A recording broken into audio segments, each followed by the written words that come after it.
কালি ৰাতি প্ৰায় 2:30 বজাত যি ধুমুহা আহিল, তেতিয়া সদায় উত্তৰ অঞ্চলৰ মোৰ প্ৰায় 10জনী গৰু গোহালিটো সম্পূৰ্ণৰূপে ধ্বংস হৈছে।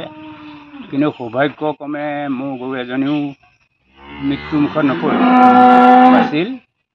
বাকী এই অঞ্চলৰ প্ৰায় গছ প্ৰায় বাঢ়িছে আৰু টুপীয়া বালিজুৰি যি ৰাস্তা, সেই ৰাস্তাও বৰ্তমান এতিয়া বন্ধ হৈ আছে। গছ পৰি ডাঙৰ প্ৰকাণ্ড গছ পৰি আছে। বিদ্যুৎ সেৱা ব্যাহত হ'ল। কেইদিনলৈ আহে ঠিক নাই আৰু। বৰ ডাঙৰ ধুমুহা আহিছে। ডাঙৰ কম সময়, কিন্তু খুব জোকাৰি গ'ল। মোৰতো চাওক গোটেই ভাঙি দিলে গছ। সেইফালে গছ ভাঙিছে। গোহালি কি গছ পৰিলে?